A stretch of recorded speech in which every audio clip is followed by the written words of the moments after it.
بہن کی شادی کو 6 سال ہو گئے ہیں، میں کبھی اس کے گھر نہیں گیا۔ عید شب رات کبھی بھی ابو یا امی جاتے ہیں۔ میری بیوی ایک دن مجھے کہنے لگی، آپ کی بہن جب بھی آتی ہے اس کے بچے کا گھر کا حال بگاڑ کر رکھ دیتے ہیں، خرچ ڈبل ہو جاتا ہے، اور تمہاری ماں ہم سے چھپ چھپا کر کبھی اس کو صابن کی پیٹی دیتی ہے، کبھی کپڑے، کبھی سرف کے ڈبے، اور کبھی کبھی تو چاول کا تھیلا بھر دیتی ہے۔ اپنی ماں کو بولو یہ ہمارا گھر ہے، کوئی خیرات سینٹر نہیں۔ مجھے بہت غصہ آیا، میں مشکل سے خرچ پورا کر رہا ہوں اور ماں سب کچھ بہن کو دے دیتی ہے۔ بہن ایک دن گھر آئی ہوئی تھی، اس کے بیٹے نے ٹی وی کا ریموٹ توڑ دیا۔ میں ماں سے غصے میں کہہ رہا تھا، ماں بہن کو بولو یہاں عید پہ آیا کریں، بس یہ جو آپ صابن، سرف اور چاول کا تھیلا بھر کر دیتی ہے نا، اس کو بند کریں۔ تب ماں چپ رہی، لیکن بہن نے ساری باتیں سن لی تھی۔ میری بہن کچھ نہ بولی۔ 4 بج رہے تھے، امی اپنے بچوں کو تیار کی اور کہنے لگی، بھائی مجھے بس اسٹاپ تک چھوڑائیں۔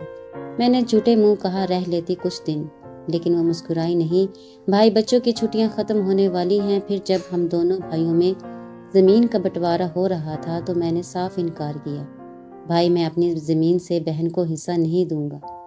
بہن سامنے بیٹھی تھی، وہ خاموش تھی، کچھ نہ بولی۔ ماں نے کہا، بیٹی کا حق بھی ہوتا ہے، لیکن میں نے گالی دے کر کہا، کچھ بھی ہو جائے میں بہن کو حصہ نہیں دوں گا۔ میری بیوی بھی بہن کو برا بھلا کہنے لگی، وہ بیچاری خاموش تھی۔ بڑا بھائی علیحدہ ہو گیا۔ کچھ وقت کے بعد میرے بڑے بیٹے کو ٹی بی ہو گئی۔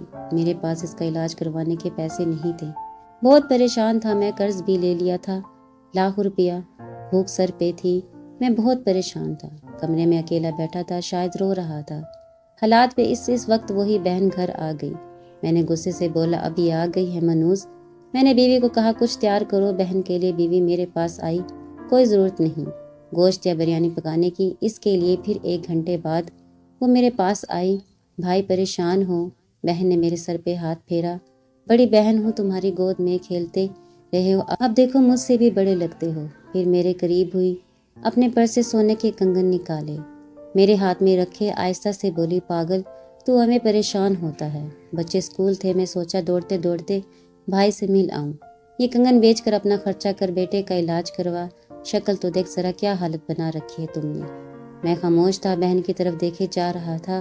وہ آہستہ سے بولی، کسی کو نہ بتانا کنگن کے بارے میں، تم کو میری قسم ہے۔ میرے ماتھے پہ بوسہ کیا اور 1000 روپے مجھے دیا، جو 150 کے نوٹ تھے، شاید اس کی جمع پونجی تھی، میری جیب میں ڈال کر بولی، بچوں کو گوشت لا دینا، پریشان نہ ہوا کر۔ جلدی سے اپنا ہاتھ میرے سر پہ رکھا، دیکھ اس نے بال سفید ہو گئے ہیں۔ وہ جلدی سے جانے لگی۔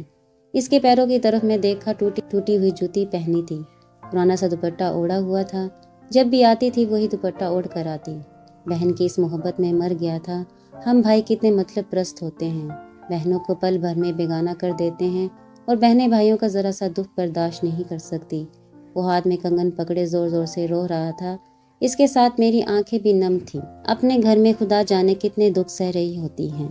کچھ لمحے بہنوں کے پاس بیٹھ کر حال پوچھ لیا کریں، شاید ان کے چہرے پہ کچھ لمحوں کے لیے ایک سکون آ جائے۔ بہنیں ماں کا روپ ہوتی ہیں۔